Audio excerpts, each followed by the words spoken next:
Hi, I'm Janelle. And I'm Monique. And welcome to Is Marriage Worth It? We are just two single chicks, girls, women. Anything but females. Trying to figure out what marriage is like and is it worth it? I'm assuming the best place to get the answers is from married people, maybe engaged people, newlyweds, and even other singles. Each episode, we will have a guest answering different questions we have or that you may have about marriage. Join us as we try to figure out, is marriage worth it? And if it is, I wonder if my future husband or yours is listening right now. Hi, I'm Monique. And I'm Janelle. And welcome back to another episode of Is Marriage Worth It? So our guests today are Clarence and Yolanda, and they actually emailed us to be guests on our podcast. They said that they've heard about us and they liked what we were doing, and they wanted a chance to share their story. So they signed up, and life got busy and I didn't get back to them, but I'm glad they are still willing to be on the show. So thank you guys so much. You're very welcome. Absolutely. Absolutely. I think what you're doing is quite a worthy quest. So to use the right word for it. All righty. Well, to kick things off, could you just tell us a little bit about yourselves? Well, Clarence and Yolanda Lewis, we've been married for just under 27 years. It's got 27 years. This summer will be how long will be our time. We live in the Washington metropolitan area, DMV. Nice. All right. Some nodding. I see some nodding. We live in the DMV. We have a couple of children. And we just do all kinds of other stuff. All kinds of other Don't stuff. be too specific now. Yeah. How specific do you want? As specific as you feel like feeling. So I guess I'm a software engineer by trade. That's what I do. That's my occupation. Super cool. And I'm a public health researcher. And some just other small tidbits of our life is that we have an adult daughter who has autism or is autistic and has an intellectual disability. We have a college-age son. He just finished up his freshman year. We had to drive and pick him up. Congratulations. So that's exciting. Also, my mom lives with us. Yeah, his mom lives with us, and I'm still smiling and happy. So, yes, we have a really good situation. Mother-in-law, daughter-in-law relationship. In fact, we kind of kick off the in-law part, just mother and daughter. She's a really sweet lady. Yes. I DJ on the weekends. Yeah, he's a DJ. That's how everything that we know about. We'll get through this as we go through this show. Mm-hmm. The reason we are all here is really because I started DJing. That's the foundation. One day I woke up and said, we did a vow renewal at 15 years. We did a vow renewal. Mm-hmm. And the DJ, I called a guy who I knew from college and said, hey, I have a band. So can you just make me a premix, just a premix that I can play in between the pieces of the band? Mm-hmm. And he said, no problem. And he just took his time and it never really materialized. So I just did it myself. I said, I have this music. I'll just do it myself. And that was the beginning of my DJ career. That was the beginning. Right. So it's never too late. Never too late. To start something that you love. Yeah. And I remember when he brought home, or when it was delivered, I guess, the turntables, or controller. I kept trying to think of that word the other day. But anyway, the controller, and he's in the living room DJing. And so began our journey. Now we are streaming together. I'm not DJing, but we stream together. She's the voice. Right, exactly. The voice. So, yeah, that's how we kind of all got here, because we stream on Sunday nights. a slow jam show where we kind of talk about relationships and we kind of talk about what's happening, in the world. I was riding with Kevin Samuels for a while, and she wasn't riding with Kevin Samuels, and, just pop culture kind of things. So those things evolved, and eventually we wrote a book. And once we wrote that book, then we started reaching out and seeing other people doing similar things like you guys, where you guys are really investigating relationships and how these things work out. And we thought, wow, what a great way to meet more people doing similar things in that same vein. So that's why I say it started with one thing, and where we got has nothing to do with where we started. And that is okay. You guys are still along for this journey. Yes. Oh, yeah. So we're going to rewind and start at the beginning. Mm-hmm. How did you guys meet? So we met in college. It's funny because our lives we've kind of been in each other's orbits. Even before we got to college, he and my sister went to the same elementary school. We've lived in he and I went to the same middle school, but neither of these things happened at the same time. Oh, okay. But, we lived in the same neighborhoods. And then we were in college for 2 years. 2 years. Before we met. And we didn't go to a big school at all. And it was a PWI. So I don't know how we didn't meet, but we didn't. And, we were in the student government. Yeah, that's true. We were in the student government office. And I said, there's a bunch of people in there. We were kind of just talking. And I said, hey guys, I got to roll. I got to go to a class. And she said, me too. And I was like, oh, cool. What class you going to? And like, the same class you're going to. So we were in the class for half a year, and I didn't even know that she was in the class. She wasn't coming to class. Well, that's part of the reason why she didn't know, because I wasn't really coming to class.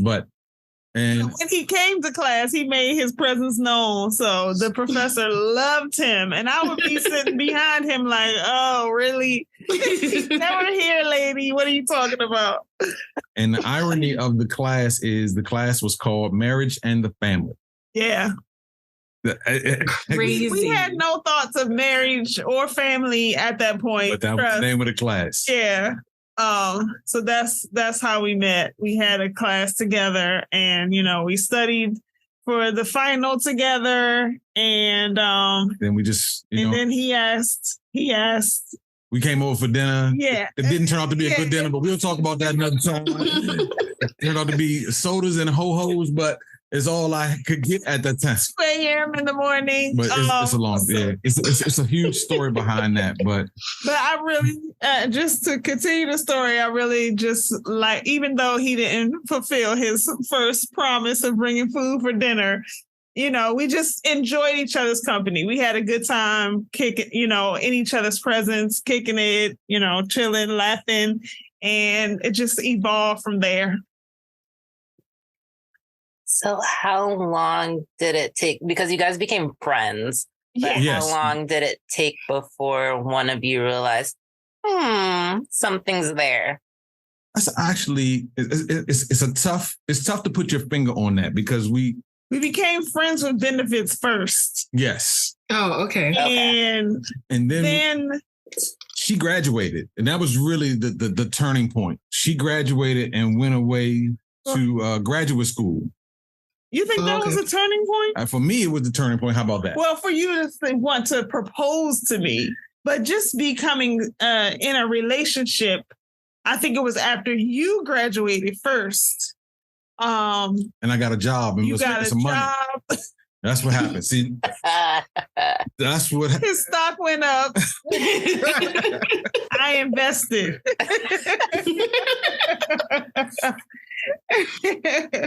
Okay, that's fair. That's fair. That's fair. That's fair. That's fair. And then, so we were together, but then it was time for me to go away to school. I was going to graduate school in North Carolina, and we were living here in Maryland. And we kind of said, oh, we'll have this don't ask, don't tell type of relationship. Maybe it'll work out. Maybe it won't. We won't hold each other to anything. We thought so. Yeah, in my mind at least, I thought the distance would break us up. Yeah, I thought so too. I mean, we were kind of at each other's throats a little bit, cats and dogs nipping at each other over little things anyway. And maybe that was just the stress of kind of being like, oh, we're about to not be together. Mm-hmm. But yeah, I think both of us went into that part of the relationship thinking, oh, well, it's probably going to be over. Yeah. And it turned out to be the opposite. Absence made his heart grow fonder. Sure. Sure. We'll go with because you were the one who took it to the next level. Right. You were the one who invested more at this point. You're right. She is correct. Yes. He started talking about forever. And I was like, whoa, okay. This is what we're talking about. So I left and moved to North Carolina in August of 1995. And you can feel free to bleep that year out, as you play the recording, because I was only 6. But so I moved then that was in August. And, the serious talk started pretty quickly, maybe after Christmas. Mm-hmm. And in February, he made a whole plan for us to go to the Poconos for Valentine's Day, where he was going to surprise propose to me. Didn't work out that way. We didn't make it to the Poconos for the actual special proposal because he had the ring with him when he picked me up from the airport. My dad asked me to bring the ring by the house so that he and my mom could see it. So I went by their house on the way to the airport to pick her up. And so I had it with me, and I couldn't hold that thing. It was like a 15-year-old with $5 in his pocket. You got to spend that thing. I couldn't hold it. So could not hold it. So we're at National Airport, in the terminal, just outside the terminal or baggage claim or whatever. And he goes down on one knee and I am completely shocked. Not just surprised, shocked. I knew that this is the direction that our relationship was going in, but it just didn't occur to me all the math that he had been doing on his own and with his trusted confidants and family and friends. So I'm thinking, yes, it'll eventually happen. But at that moment, I'm just standing there flabbergasted with my mouth wide open, eyes wide open. And there's a woman who's, standing close enough to be in earshot. And she's like, well, are you going to answer him or not? Mind your business. Right? I'm like, yeah, I can't leave him hanging because I actually, at this point, I'm looking at him and I can see his hand shaking and the look of please answer on his face. So I say, obviously I said yes. And, he was willing to up in his life. He had bought a house here in Maryland. He, put it up for rent and started looking for jobs in North Carolina and moved to North Carolina to be with me. And I guess that's all she wrote. I mean, that was the beginning. That's the beginning. Of everything. So how long were you guys together before you met, introduced each other to your family? Oh, wow. Wow. Maybe a couple years. Introduce a family? No, it wasn't that long.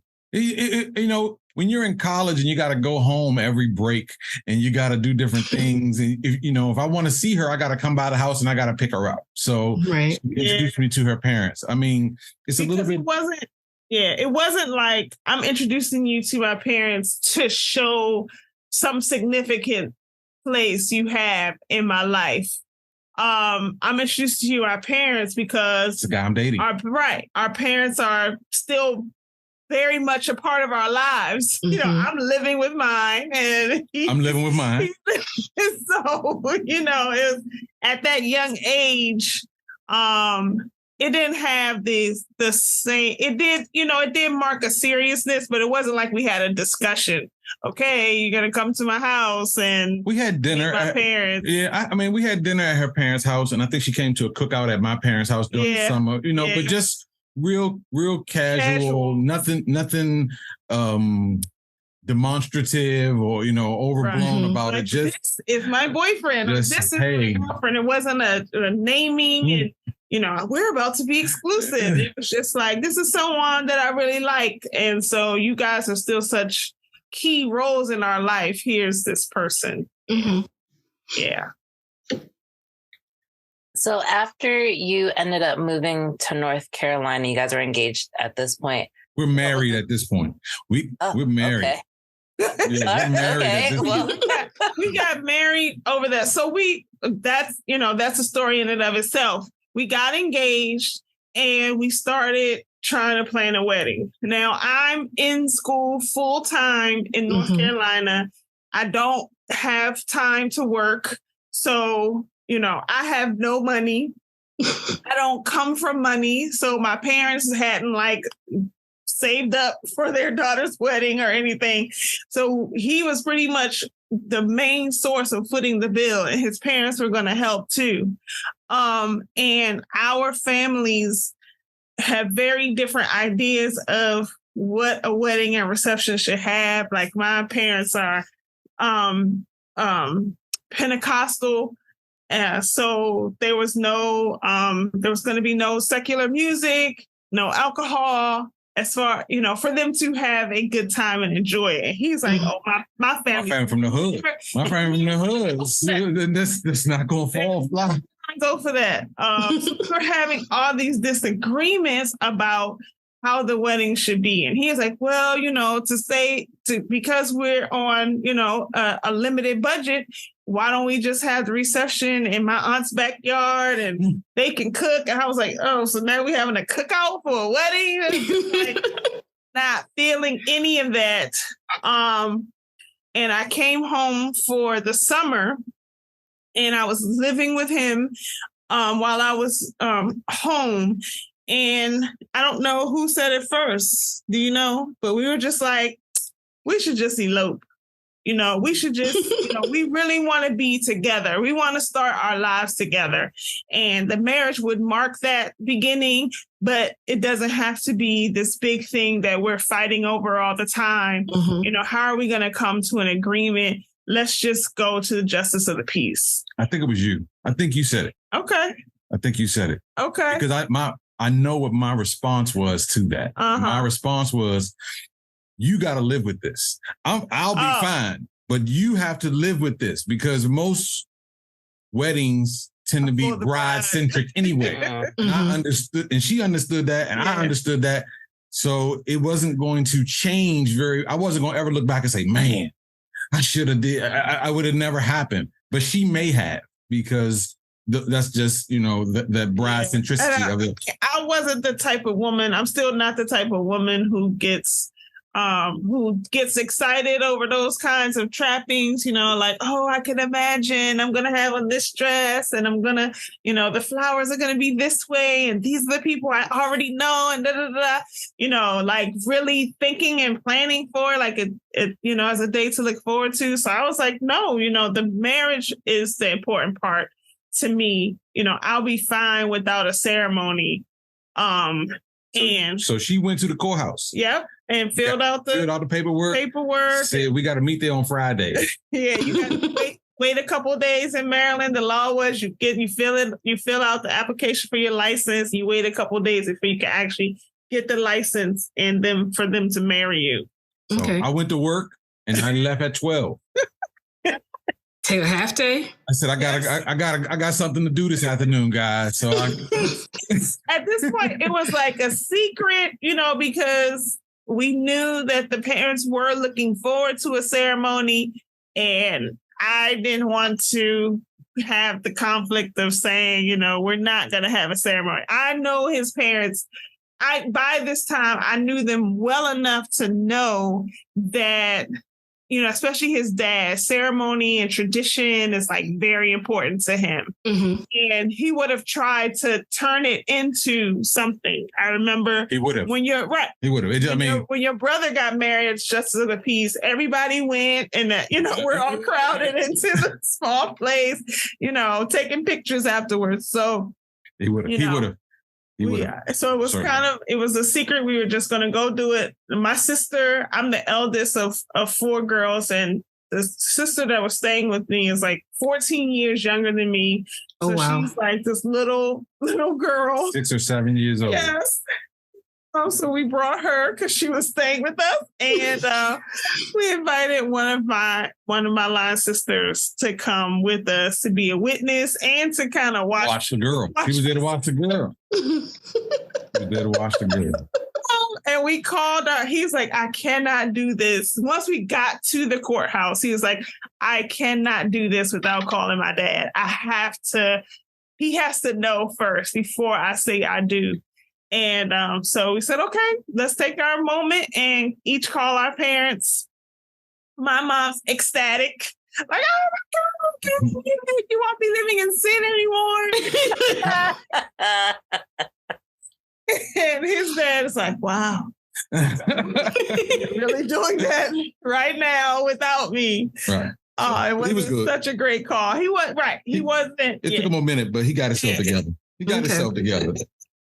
And now, plus his dad and our mom got all the parents together and threw us a surprise reception a few months later. Yeah. Oh, that's sweet. Yeah. Yeah. Because I feel like I always hear they're like, oh, we'll just do the reception later. And it'll be like 2 decades later. And they're like, should we do this reception? We're already married. And do you register for that? 2 decades later. Okay. And that's why we did the vow renewal. But I don't want to, you guys got your questions. I want to make sure we get your questions in our order. But that's why we did the vow renewal. Yeah. Okay. That makes sense. Mm-hmm. I like that we kind of started in the middle of the story. Now right. Background. Like, now we're here. Back up. Now we're back. We're back here. We're back here. Yeah. But that was at 15 years. At 15 years. So it wasn't like, a couple years later or anything. Mm-hmm. We did, he surprised me again with, he came home with a check and some bridal magazines. Like, here, plan a vow renewal. Happy anniversary. Hey, plan your wedding. Plan your wedding. Yeah. So we had a really nice, ceremony that was at our choosing. 15 years later, our parents' desires don't matter nearly as much. True. We had the ceremony that we wanted to have with, I think we still didn't do alcohol. We still didn't do alcohol. No. We still didn't do alcohol. Because we were kind of churchy ourselves by that point. Mm-hmm. So we didn't do alcohol, but like you said, we had a live band. We had, dancing. We had a dance floor, which is, crucial. The food was really good. So that's my favorite part. Yep. Right, exactly. The food was good. The cake was excellent. The cake is excellent. And there was a dance floor. Like, What else do you need, really? I mean, I'm sure it was some people who were like, yeah, I could use a drink, but. So what was your first year of marriage like? It was tough. The first year was pretty tough. We were adjusting to one another. And I think this is my opinion of it. I think that she was having a harder time adjusting to me than I was having adjusting to her, but we were adjusting to different things. So, maybe I shouldn't say harder or lesser, but we were just adjusting to different things. She was adjusting to having to consider someone else in her decision making. Yeah. That was what she was adjusting to. Yeah. And I was adjusting to not being, I guess it's the same thing, not being in charge of of how things are going to go. So I guess it was the same thing. But from different angles. Slightly different angles. So, I've softened over the years, not nearly as much as my son would like me to have softened, but I've softened over the years in that, I can be strong in my opinion. I can be strong in what I think. And it comes off, especially when I was young and fiery, it comes off as being, dominating of a situation. Mm-hmm. And it's not really, it never really was my intent. My intent is just, I believe what I believe. And if you believe something different, that's fine. Believe something different. Stand on what you believe. But it came across as making my son has the same thing we go back and forth about, doubt what they think. And I'm telling them, don't doubt what you think. If you think what you think, then think that and be able to stand on it. But, this is what I feel. And over the years, I've softened that position. Yeah. And that was our struggle that very first year. Like to put it from my perspective, he was a great debater. Or, wanted to just hash it out and here's the list of reasons and all the things and, point for counterpoint and, paragraphs, subheading I through J. Dude, we gotta have this whole hash out, so yeah, that was it. I'm much more introverted, process things internally. He's much more extroverted, processes everything externally. And so he was just coming at me with all his processing. And I was like, dude, I need, time. But I wasn't able to say that or ask for that because, I had not been in a situation where I needed to ask for it before. So that's one of the things I think from us marrying so young is that we had we had to basically grow up together. And there was a lot of growing pains. With that, because Janelle and I always talk about how people change because you guys started out being married so young. And you guys have grown through that. How did you guys handle the different changes that came? Some were rougher than others. Some were rougher than others. Because, you got to learn the person all over again. What you thought about them was true is seemingly suddenly not true. Especially, for me, because I do process so much internally, I wasn't always cluing him in at every stage. And so, to him, it was like, just suddenly this is not true. Suddenly you don't want that. Suddenly you want to stand your ground and be so vocal about XYZ.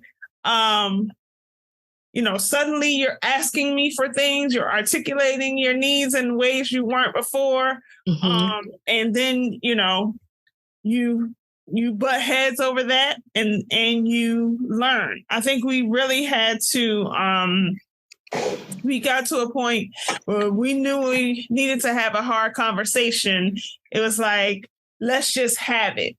But let's not have it where we're yelling and we're saying things, making those always and never statements that don't, really stand up to the evidence. But let's have a sit down and discuss. And, it turns out there was this little cafeteria style spot in where we lived in North Carolina where when something came up, we're like, okay, is it time to go to what was it called? K&W. K&W, yeah.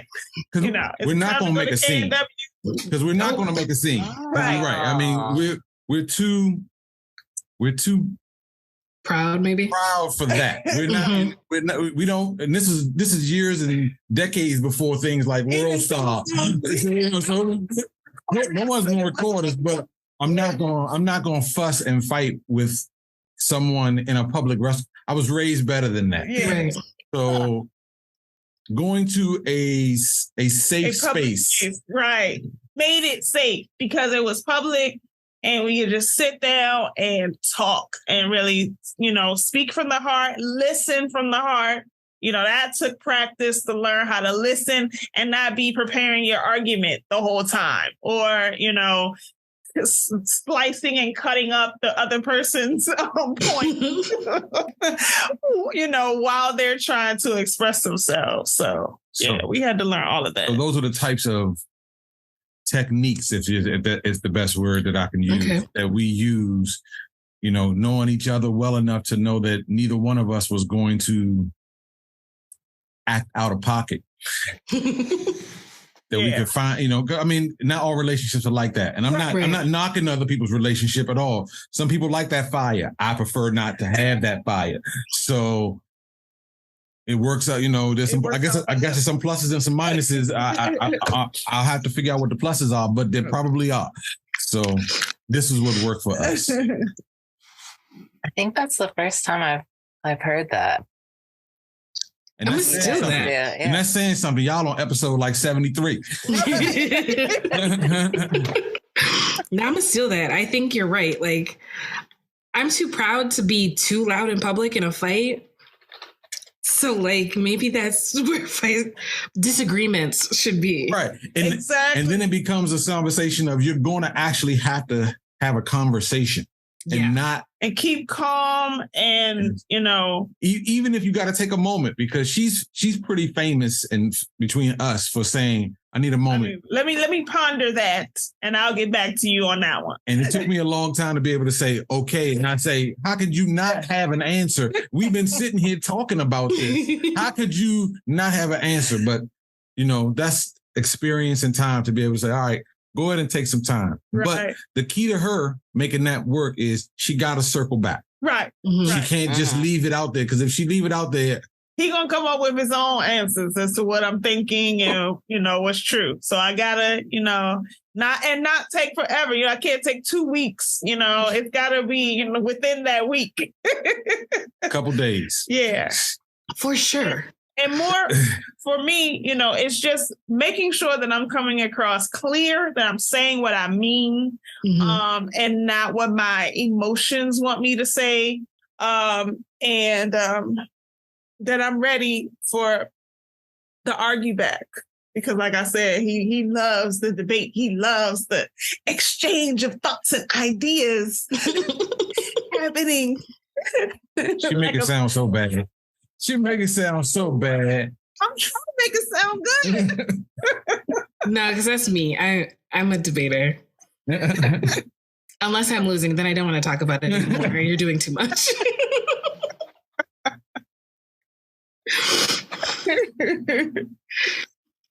So what are other ways that you guys handle conflict?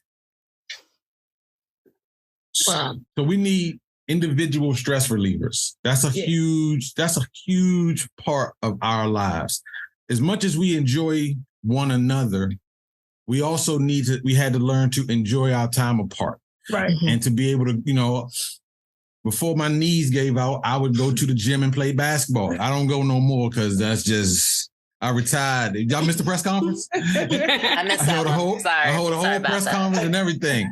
I'm done. I'm done. So before those days. Now he has DJing though. I go to the gym, and that's how I get out my energy, and it makes having conversations with her much better because I don't have that same everything kind of built up. And for her, she work out. She do whether it's Zumba or cross training or 4-mile walks or, just any number of things that she can do that is hers and dedicated to her, which is a buzzword now, mental health. Not knocking it, but it is a huge word that the people are putting out there. Buzzword, it's a thing. It's a popular word now. It wasn't popular when we started doing these things. The stigma is going away. Yes. It wasn't. It wasn't a term that we ever used growing up. Self-care, all those things. Yeah. Which we find are important for us to be able to come together and be a working unit that can make it through conflict and, try to figure out, okay, what is the other person really trying to get out of this? So, yes, we have our time to ourselves, where we have the interests, if I'm going to be hanging out with my girlfriends or going on girls trips or whatever the thing. And then when we come together to resolve something that we disagree about, it's really drilling down to what does the other person want out of this? Like, why is this so important to you? Trying to understand so that maybe there's some compromise, or in some cases, there's some sacrifice where one of us says, you know what? Okay, I don't agree. I would think we should do it differently, or, I'll just give up what I'm asking for. And that does happen sometimes. And, the goal is that in the end, the other person will recognize, okay, they sacrificed for me, so I'll be ready to sacrifice for them later on.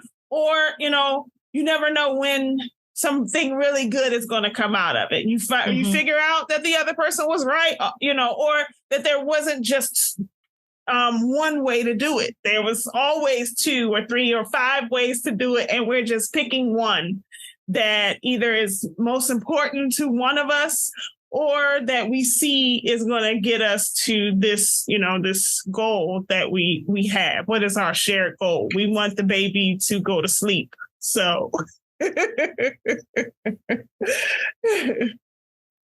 Speaking of the baby going to sleep, what was the transition from husband and wife to parents like? Night and day. Night and day. Culture shock. Culture shock. You go to the hospital, 2 people, you come out 3 people, and they just wave you goodbye. There's no manual or book. They just hand this child to you and say, have a good life, and that's kind of the end of it. You're great parents. You get home and you just they're looking at you, you're looking at them, and you just have no real idea what the next things to do. I actually have huge admiration for countries where they have, huge extended families that kind of live and dwell together, that are able to work together for those kinds of goals and think those things. But, that's not very American. American, they give you they say, you got a car seat? Okay. Right. And they put the baby in the car seat and they snap it in and say, and they wave to you and you're good to go. Start you off. Just a few. Just a few, 2 or 3. Here's the nurse's number, call us if you have questions. But we had parents close by, and they did, participate and help, give us some relief. Because the biggest thing for us, honestly, is the sleeping. That's why I use that as an example, because we're like night owls who love to sleep in. And this chick was getting up at the break of dawn or before. And it was like, and it hasn't stopped. We're not ready. It hasn't stopped. So, you heard in the beginning that we said she has an autism diagnosis. So she's 22 and she still gets up early. And even now. And comes to wake us up. She knock on the door like the police. Yes. Like the police, not the police, the police. She comes banging on that door like everybody up and out right now. So yeah, it was a big, we have said this, I have said this multiple times. We are typically opposite in the way we want to approach something. And parenting was no different. The cry it out versus not cry it out. I don't know, whatever it was, that it was the next stage to do X, Y, Z. It was like, he thought that we should do it one way and I thought we should do it another way. So it was just more opportunity for us to practice our conflict resolution skills. So this time there was no KNW for us to go to because we got to bring her with us and all of that. So yeah, it was wild. And it's wild. To have I was just, you can't say it was. It is. We still. It's wild. It's a little bit different now because, of course, they're older. So we don't. But we still disagree, not nearly as much as we used to. And they're. My son is another word to take, neurotypical. These are all these buzzwords that I'm learning over the last so many years. Buzzwords. Okay. So, but he's, he doesn't have any developmental issues. So he's good to go. And now we're figuring out. It was like raising completely two only children. Very little of what we quote unquote learned or what we had decided or determined was the best way to raise her was all that useful in raising him. Now we got whole new challenges. She was very delayed in her development. So we had a lot. Y'all hear that knocking? Knocking now. Can y'all hear the knock? Because that's her right there. Knocking on the door right there. It's almost like we called her name. That's her right there. You made her appear. The police have appeared. They have arrived. Because she likes bacon. Bacon is one of her favorite foods. Oh, okay. But she don't realize that once you cook it, you don't have to warm it up in the microwave for 2 minutes. This is our life. This is my life. This is our life. Bacon? No, cassava leaves. Cassava leaves. Okay. I don't think I've ever had that. So yeah, she loves African food. So part of her that too. Part of her growing up has been through the autism waiver that provides, and you can put this on if you want to put this on because maybe this will help somebody else. Her growing up has been through the autism waiver. So she has a lot of aides that work with her and a lot of places where she goes. It just so happens that in our community, I would say 85% of those people are African. Service providers are from some part of Africa. Whether it's at least in this area. Cameroon, Sierra Leone, Liberia, Nigeria. So she's getting all the flavors. So she's getting all of these foods. They love to cook for her. Yes. So yeah. And because she's getting all these foods, she comes home and we don't cook any of those things. So now we know where the African restaurants are around here. And one of the things that she likes is potato leaves and cassava leaves. Okay. And this is kind of like greens. More like spinach. Cooked down a lot and lots of flavors and meat mixed in and things like that. So she loves it. And the person who is her direct support staff right now, cooks a huge pot for her and we just portion it up and freeze it. And I think she was trying to thaw out one of the frozen containers of cassava leaves and she went too far. Like the container had a hole in it and everything. So she probably just kept going with the same 2 minutes over and over. But everything is 2 minutes. Yes. Everything's 2 minutes. Yes. Even though they got the sign to say 30 seconds. Yeah. All right. So I'm sorry. We kind of got off on a tangent. No worries. It's life. Life happens. And that's what we kind of like. I think I wrote that in the email I sent you guys. Life gets to life. Exactly. It really will. Life lives. Yes. So I read through you guys' book and I did want to mention this. There was a moment where you said sacrifice is greater than compromise. Yes. And I kind of want to talk about that because anybody that has listened to the podcast will always know that I'm the one when it comes to talking about compromise. I'm always the one that's shouting, everybody loses. Like, that's just my thing. If you're compromising, we're both losing. Like, can you guys talk about the compromise and sacrifice? So sure. So so the way this book is written, each of us wrote a chapter. Okay. So we had this, this list of topics that we came up with and kind of described things that we had learned in our 25 years. And then we chose which topics we were going to write about. And if you were the person who submitted that topic, then you wrote that chapter. And the other person didn't We read it, but we didn't. And may edit it for grammar. But we didn't modify but the substance would remain. So this is my chapter. And because I've said this for years, which is sacrifice is greater than compromise. And it's basically in a compromise, like Mo said, both sides give a little and both sides take a little. Mm-hmm. Neither person necessarily walks away with the full measure of what they wanted. And that's the compromise. But in marriage, it's great if you can do those things and still survive, but there absolutely come situations where there's nothing that you can do. You're going to have to let this person walk that road, and you're going to have to sacrifice what you wanted to allow them to walk that road or to allow them to pursue that dream.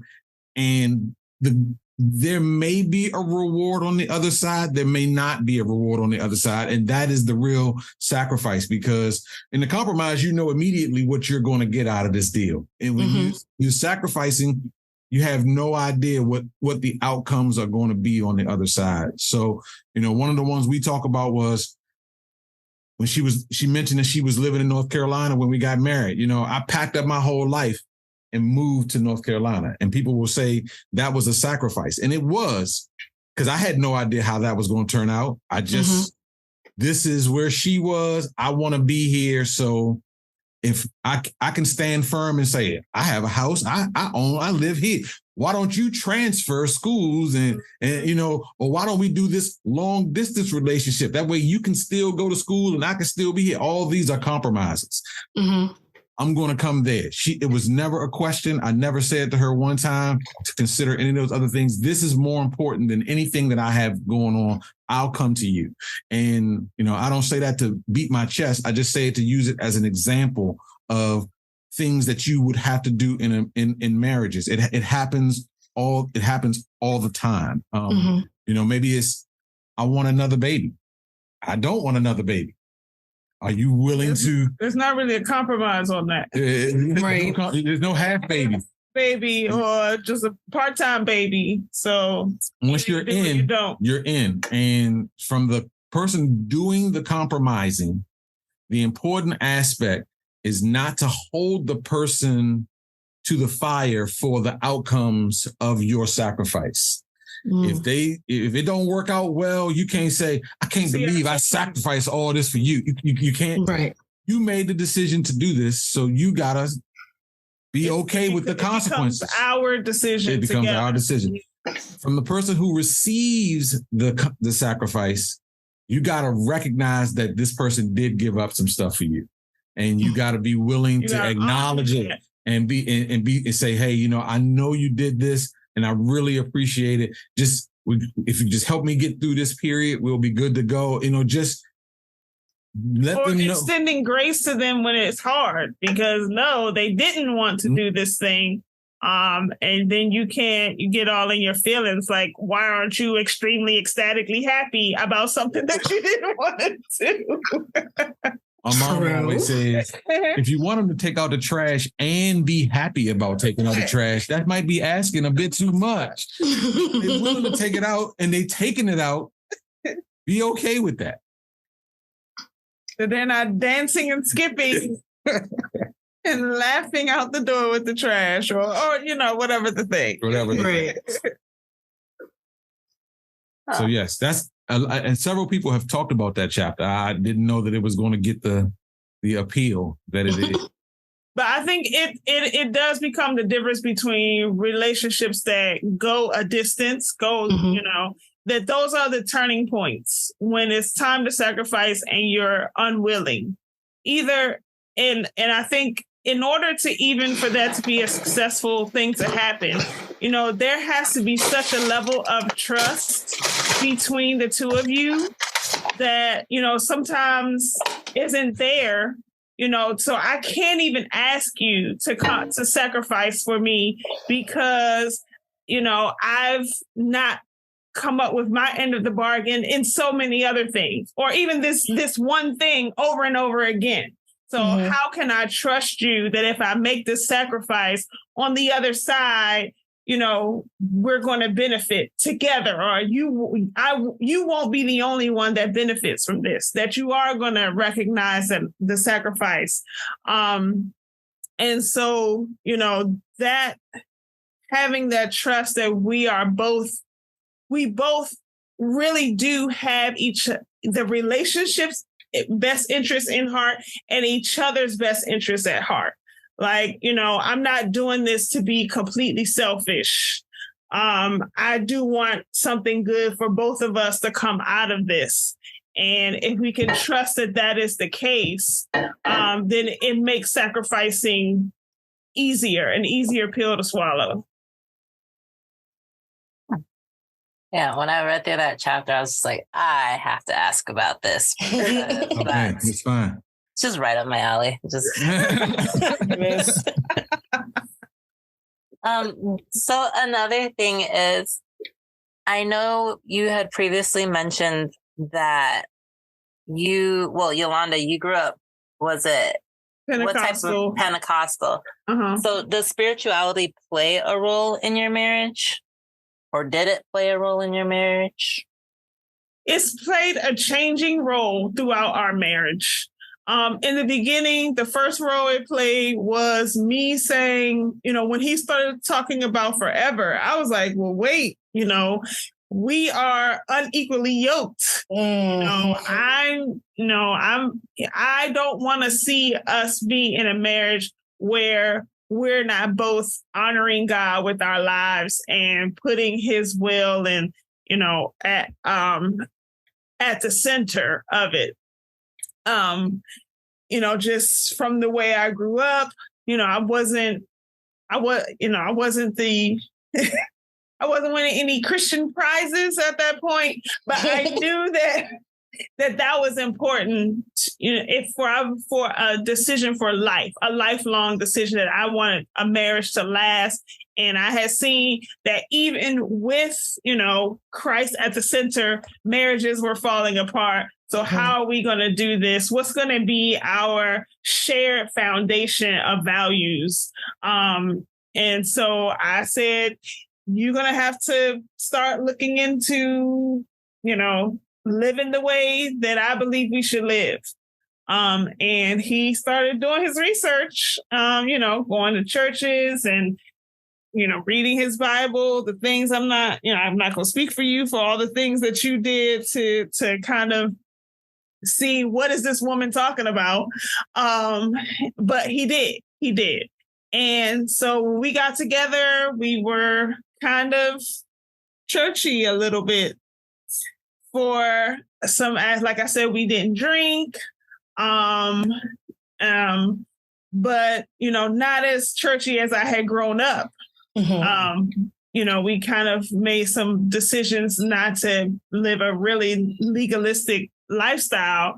But and then it evolved again when we had our daughter. Yeah, I mean, circumstances of life kind of change your outlook on what is the purpose of faith in your life, or that kind of thing. I'm sorry. Go ahead. It's all right. Go ahead and finish. I've said enough. Please. What you want to say. I was just going to say, it's, the life be lifing thing that we just talked about a little while ago is the same thing. It just, our lives have not become conducive to really be able to have the type of church-going relationship things that even I would like. I would like to go more often. I would like to be more participatory and in activities and things like that. But it's just it's become exceedingly difficult. We did for years trying it. Right. One of us sit in the car with her while the other person goes into the sanctuary. One person stayed home, or one person goes to the early service by themselves, and the other person goes to the afternoon service by themselves. And those types of things have just, made it very difficult. So now the one of the best parts of COVID, if there are best parts, is that they started doing so much virtual church. So now we can sit down and we can go to virtual church. And she goes down and with my mom, I'm usually doing something else. That's truthful. I'm just usually doing something else, but Every now and then I'll go down there and get a little bit of Andy Stanley or whoever they watching at that time. Keith Battle from Zion, whoever they watching. I'll go down and get a little bit of that. But it has evolved, and I think it will evolve even again once she goes to whatever is going to be the next level for her. Like if she starts engaging in some type of residential facility and where we have more time, I would love to go back to churches. But it just doesn't mean that we don't believe. Right. It doesn't mean any of those types of things. Right. It just means our lives don't make it easy for us to do. Around her pretty much. And so it affects a lot of decisions of, traveling, restaurants, all these things, having friends over, going to visit people. She don't go to nobody's house. Yeah. She don't go to anybody's house. Even her grandparents. Well, my mom. She won't go in her mother's house. Just won't go in the house. She'll sit in the car. Yeah. And we park in the backyard and wind the windows down and we just stand out in the backyard because she won't go in the house. Right. So that does impact a lot, definitely. Things included. It's just things that people typically don't consider. And these are additional things that we consider. Yeah. So when you talk about, things you want to talk about in marriage is you are unprepared. You think you're prepared for everything that could happen and you're totally unprepared for things that happen. No one could have told me 25 years ago that you're going to have a special needs daughter and these are the things that you're going to have to do. We had plans for how we wanted our life to move and where we're going to live and how we were going to travel and all these things. And, I was actually going to write out some responses to the questions that you sent. And one of the things I put was, we plan, God laughs, adjust our plan. We adjusted his plan. He laughed some more and he adjusted again. And it just keeps going on and on and on. Just every time we adjust, he said, you really thought you was adjusting, but you weren't. And he makes some changes again and it just keeps on going. So what is the best thing about marriage? The best thing about marriage, I would say, is having that person to share with that's there when it's good, there when it's bad. They know you inside and out and accept and love you and are still excited to be with you. I mean, that's a great answer. That's a perfect answer. I mean, I would agree with her. It's the companionship. Yeah. And I know people say I don't have to be married to get the companionship. You don't. But for us, it's the permanency of it. Yeah. There is some level of I'm really here to be here. I'm not knocking common law marriage. I'm not knocking people who live together for, 30 years. But I know people who have lived together and done all those things and they get married. And very shortly after they get married, things don't work out for them. So that tells me that there's a difference between those things and this thing. It's not, no judgment, just there's a difference. And the difference is, you feel a pressure to stay as opposed to I can go at any time. There's never been a question that I've said I can go at any time. This thing is so intertwined and intertangled. It would take I can't even say what it would take to unwind us from one another, whether it's financially, whether it's emotionally, whether it's physically. It just, so many layers, especially after almost 27 years. It's just, so there's a difference. And so that companionship and, knowing I can pick up the phone at 1:00 in the morning when I'm coming home or 2:00 when I'm coming home from that DJ gig, and she will answer that phone and be on the other end and not be fussing and cussing and, will talk me through coming home. The fact that she can miss the train stop and call me and say, I missed my train. I need you to come pick me up. Way over here. I need you to come all to the other side of town and pick me up. And you just come and, there's some assurity and some confidence and some good feeling about those things. Yeah. Yeah. So that's what I would say. What would your advice be for a long-lasting marriage? I would say, one, marry someone you like. Marry someone that you love to kick it with. Y'all not doing anything. Sitting on the couch, surfing through, the Netflix options or whatever, and that's a good time for you. Because you're going to need that when the lovey-dovey feelings are not there. They're gonna wax and wane as life lives, and you want to be with somebody that you like and enjoy being with. That was one key. Really? That's a good key. That's a real good one. That's a real good one. That's a real good one. I would tell a person, I've actually said this. When you think of the person who you're going to spend the rest of your life with, think of the trait that you can't stand. Because regardless of any relationship that you're in, there's things about that person that you don't like, that you kind of allow those things to kind of go unchecked in your relationships. You just let them go unchecked. Imagine that thing times 1,000. Yep. And that is what it will be when you get married. Yes. And you have to decide. And I don't say, you have to decide, can I live with this if they never change this behavior trait? And if I can't live with that, then that's probably a person you shouldn't marry. Mm-mm. Mm-mm. If you're going into it thinking, I'm going to work on them and we're going to work on this and this is going to get better, then you don't marry them. Don't marry them until it's better, because there's no guarantee. Like you were talking about, you're going to change as a person. Yes. Mm-hmm. But not always in the way that I want you to change.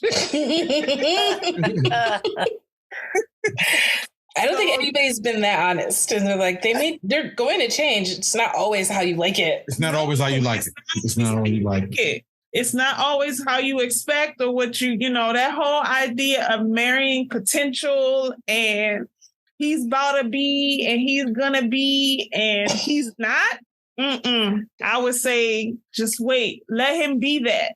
It's great for movies. Right. It's great. It's much tougher in real life. And I'm sure that there are a few stories out there where someone married a person, and potential blossomed and then everybody benefited from it. I'm sure that's great. Savannah James, where are you now? That's great stuff. But that's not everybody. No. And a lot of times those marriages end up dissolving once one of them gets, better or into a better station, then they looking at you like, I need to upgrade everything. So that's what I would tell a person who was getting married. The trait that you can't stand is not going to get better. It's only going to get worse. Marriage, imagine it not getting better. Right. Marriage only amplifies the negative things that you feel. It magnifies the positive things as well, but it magnifies nonetheless. And if you can't take it, if you can't come to terms with it beforehand, it's going to be very difficult to come to terms with it during. Huh. This is great advice. I love that so much.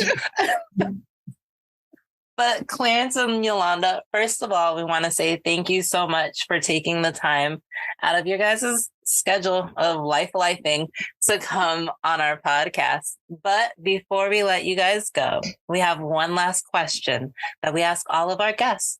And that question is marriage worth it? Yes. Yes. Yes. Yes, it is. Yes, it is. Yes, it is. Even if you do it young like we did. Yeah. Even if you have to grow through it and go through the growing pains. Yes. I wouldn't. Yeah. I wouldn't wish. It's tough being single out there. The world is tough enough when you're single. it's nice to have somebody to come home and give you some refuge. Yes. It's very nice to have someone to give you some refuge. It's tough out there. All righty. And there you have it. It is a yes from Clarence and Yolanda. Would you guys like to plug your, I know you guys podcast or the DJ, and then your book? So sure, we wrote a book called The Rhythm of Love, 25 Things That 25 Years of Marriage Taught Us. It basically stemmed out of a stream that we did for our 25th wedding anniversary when everybody was locked in the house. So, and we just detail and lay out some things that we've learned. Some of the things are more serious and more pointed. Some of the things are just anecdotal things that you learn. Just go through. You go through and you learn, and you didn't know that this was true. So we've gotten great reviews on it. Yeah, it's a fun book. It's not all, dead serious. It's a little bit of fun thrown in there. We like to laugh, so we made sure that there was some hilarity. Absolutely. Yeah. And you can pick it up at our website, cYLentertainment.com. C for Clarence, Y for Yolanda, L for Lewis, entertainment.com. Yes, you can pick up a book. And we're running out of signed copies, so you better get your book soon, because eventually we're going to stop signing these books. And Janelle, ours is signed. Yours is signed. Yours is signed. Look at us. Yeah. One of the few. It's also available in e-book format as well as audiobook. Yes. So if that's your thing. Yes. You can get it on Amazon, because you can get it on Amazon. Get it on Amazon as well. For as far as the stream, every Sunday night at 9 p.m. Eastern Time, 9 to 11, we are on twitch.tv live. He is DJ C Sharp, and I am Yo-Yo Baby. And he plays slow jams, classic R&B, some deep cuts as well. And we just talk about our lives, our relationship, whatever nonsense is coming up on the interwebs, and just kick it with our Twitch fam there. So we welcome you, everyone, to come on through, sign in and come on through. It's free. All you gotta do is come hang out. Yeah. You can follow us on TikTok, Twitter, Facebook, and Instagram at Marriage Worth It. You can also email us at marriageworthit@gmail.com. I'm Monique. And I'm Janelle. And this